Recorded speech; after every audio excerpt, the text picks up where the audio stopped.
I can answer whatever questions you'd like, provided your query is limited to Repcon. I just wish you didn't repeat this line all the time. Tell me about Robco.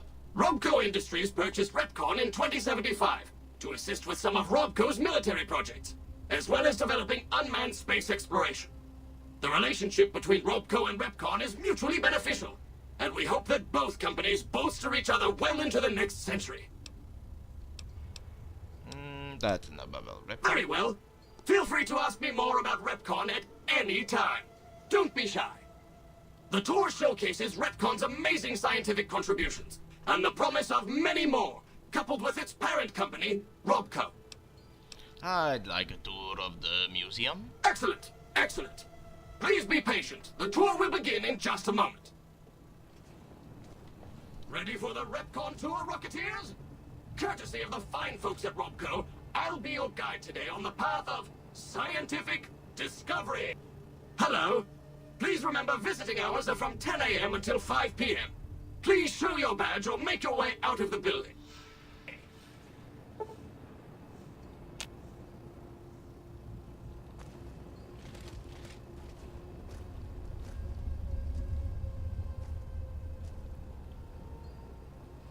In the lead-lined case behind me is a spent radioactive rod from one of our old reactors. No need to stand too close. Let's move along, shall we? Boring old rod? Oh, what this? An old rod? Not so, Rocketeer. This old rod is unpowered Repcom whole nuclear propelled rocket and still contain harmless trace of radioactive material. As an exercise, stare closely at the rod and try to spot the telltale glow. While this case is lead-lined, standard in this case, not specifically requested for this display, do not touch, look, or stand too close to this exhibit. Keep your leg moving and see the rest of the museum.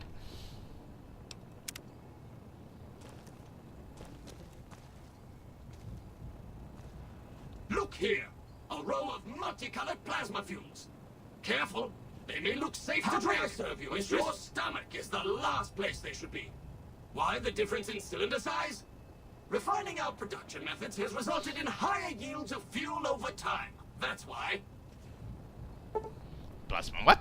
Hold up, Rocketeer, what is this trio of cylinders? And is not a trio of cylinders at all. They're container holding what some scientists call plasma. What can you say? Can you say plasma?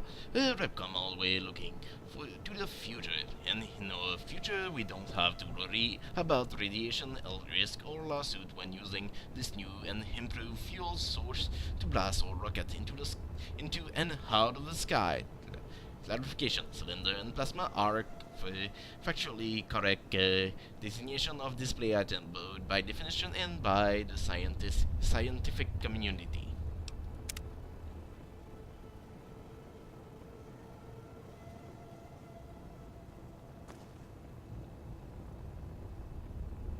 To my right, you can see a sample of some old safety barrels Repcon once used to store radioactive waste. Perfectly safe. On my left is an example of a mountain of Repcon safety barrels some legislators claim are poisoning our environment. Ridiculous. Radioactive, we all heard the story that radiation is dangerous. Fact or fiction? A common sight. It in factory, military installation, and the basement of selected government-funded middle school. These safety barrels are just what the name implies, safe. While their attractive coloring can be interpreted as a warning for Repcom, it is an invitation to a future filled with nuclear power. Rhetorical question, and not a nomenclature of exhibit item cannot be used for a basis is for a criminal prosecution. Nuclear family, why look here, a pile of itty-bitty safety barrel, all nested together like a family sitting down to dinner. Now, while I claim even the safest nuclear waste disposal procedure see poison into the environment and that never ever go away in Repcom case, we say it's all depend on where you put them, and never just the place. Nomenclature for hazardous waste barrel as per Repcom glossary spec.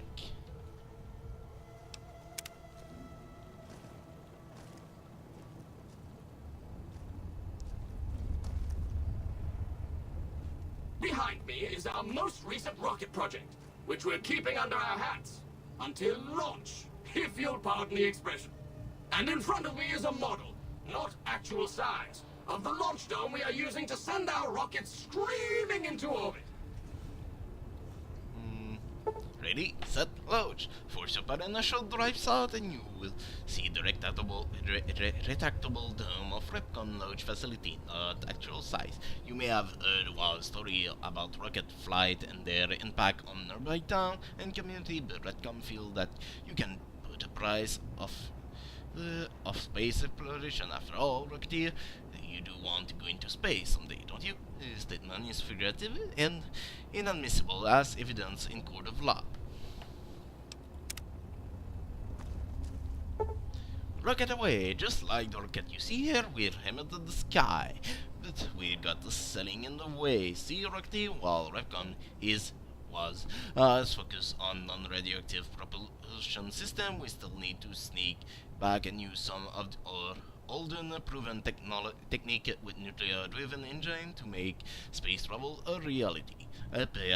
Partnered with our new buddy Robco, we dug up older, cheaper technology for upcoming orbital project. No worry, even if you can't always see what we're up to up there, we can see you. Any implication of radioactive material as negative and is unintentional and is in no way reflect Robco or its subsidiary Repcon. And where is the dog?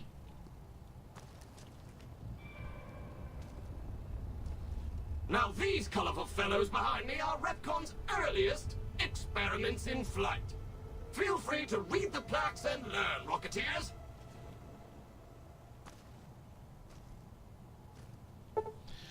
Currently officially called Z43E-521P by city engineer.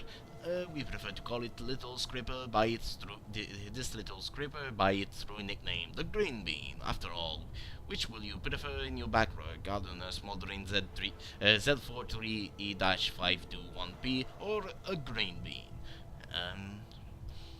One sound like it belonged if mentioned on the news, and make news it did, featuring Repcon on Plasma Engine. It's so newsworthy that we decided to make the quantum matter modulation unit to take the quantum matter modulation unit out and see if we could use it for non-explosive use. Rocket nickname chosen after result of first trial landing.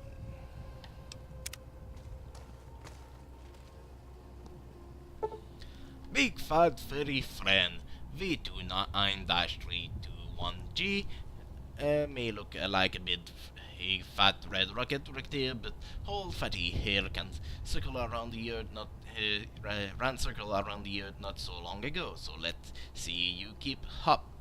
Sure, V29-321G 3 and 3 gave it more commonly nickname Big Fat Fairy Fred, but here at Repcon we choose to focus on the success and apply what we learned about explosive resistant shielding to future model and even our landing platform. The newly reconstructed Repcon launch facility was a direct beneficiary of this discovery. Needle nose, this sleek purple R77-293A needle nose is what happened when you mix fossil and plasma in a rocket and shake it up.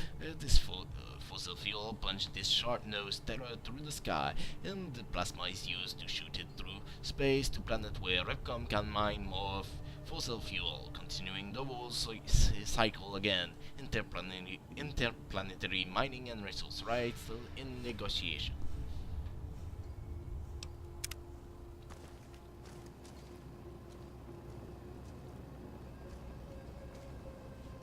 Now for the highlight of our tour. Due to a generous donation from Robco, this next... Intruder alert! Intruder alert! Next exhibit showcases the wondrous world of robots. Around you are the incredible iBots, the little sentry bot, and always helpful Mr. Handy. That helpfulness runs through our whole lives.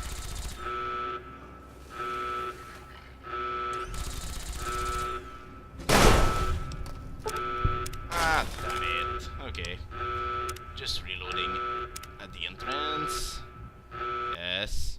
Ah, damn it. We'll keep. Okay, we'll go out. I hope it didn't. There we go. Wait, 2 hours. There we go.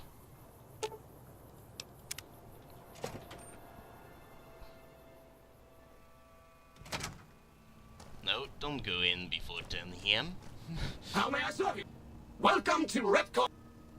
Ah, yes. Just give me those, just to be sure. Yeah, enter.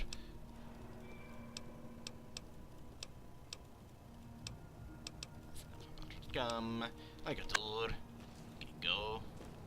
Ready for the Retcon tour, Rocketeers? Courtesy of the fine folks at Robco, I'll be your guide today on the path of scientific discovery.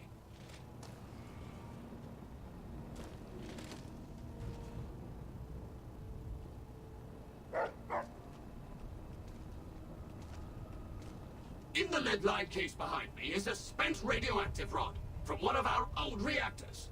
No need to stand too close. Let's move along, shall we?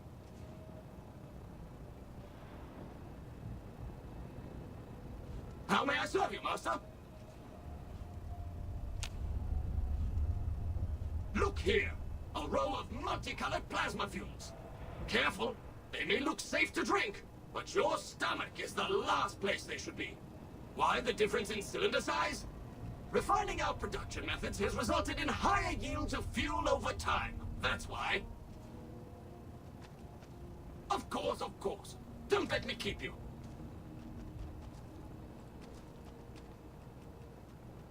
To my right, you can see a sample of some old safety barrels Repcon once used to store radioactive waste. Perfectly safe. On my left is an example of a mountain of Repcon safety barrels some legislators claim are poisoning our environment. Ridiculous.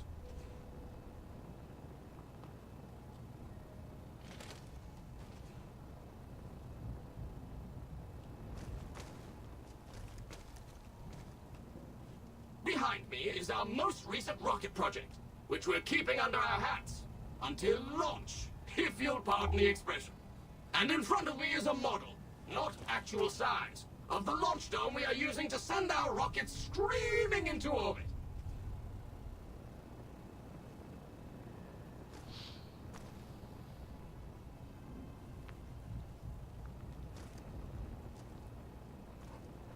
Now these colorful fellows behind me are Repcon's earliest experiments in flight.